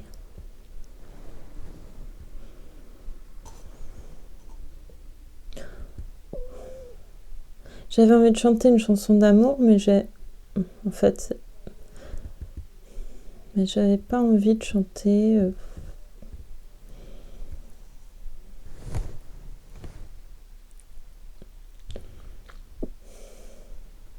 J'ai une petite tête de folle en ce moment. Ça me dérange pas plus que ça.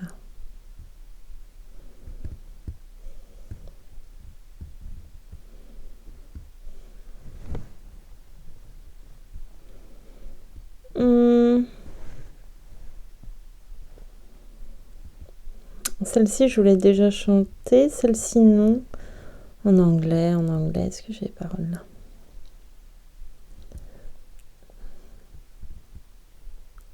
Mais je sais pas, souvent les paroles des chansons d'amour me dérangent un peu parce que je suis pas d'accord avec. Mais bon, c'est comme les livres.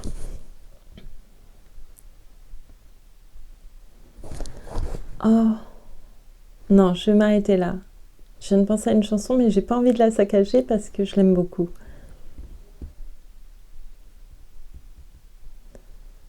Donc je vous dis bonne nuit, tout simplement, et en français.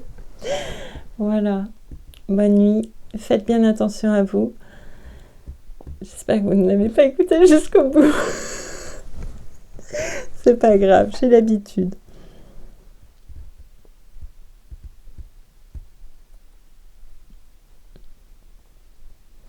Allez, je vous fais un petit morceau d'une chanson que j'ai déjà chantée, mais pour le coup qui me ressemble un peu.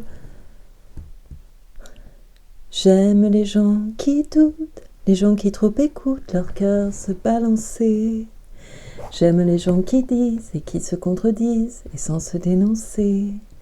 J'aime les gens qui tremblent, que parfois ils ne semblent capables de juger. J'aime les gens qui passent, moitié dans leur godasse et moitié à côté. J'aime leurs petites chansons, même s'ils passent pour des cons. J'aime ceux qui paniquent, ceux qui sont pas logiques, enfin pas comme il faut. Ceux qui avec leur chaîne, pour pas que ça nous gêne, font un bruit de grelot. Ceux qui n'auront pas honte de n'être au bout du compte que des ratés du cœur. Pour n'avoir pas su dire, délivrez-nous du pire et gardez le meilleur. J'aime leurs petites chansons, même s'ils passent pour des cons. J'aime les gens qui n'osent s'approprier les choses, encore moins les gens. Ceux qui ne veulent bien être qu'une simple fenêtre pour les yeux des enfants. Ceux qui sans oriflamme, les daltoniens de l'âme, ignorent les couleurs. ceux qui sont à ses poires pour que jamais l'histoire leur rende les honneurs. J'aime leurs petites chansons, même s'ils passent pour des cons. J'aime les gens qui doutent, mais qui voudraient qu'on leur foute la paix de temps en temps, et qu'on ne les malmène jamais quand ils promènent leurs automnes au printemps. Qu'on leur dise ce que l'âme fait de plus belles flammes que tous ces tristes culs, et qu'on les remercie, qu'on leur dise, on leur crie, merci d'avoir vécu, merci pour la tendresse, et tant pis pour vos fesses qui ont fait ce qu'elles ont pu. Voilà. Et merci. Merci beaucoup.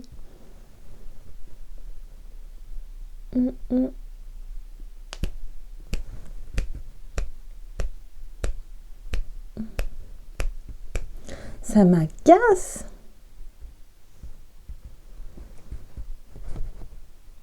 Sylvestre.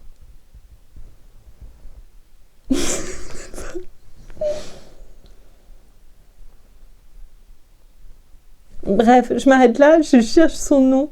Je connais parfaitement Anne Sylvestre. Vous voyez ce que c'est difficile d'être moi, parfois. Bon, voilà. Cette fois, je m'arrête là. J'ai plus de voix. Ouais, c'est fini. Non, c'est surtout, je sais pas. C'est comme ça, parfois. Allez, je vous remercie beaucoup. Je vous souhaite une bonne nuit. Buonanotte. Et faites bien attention à vous, surtout. Je suis d'humeur.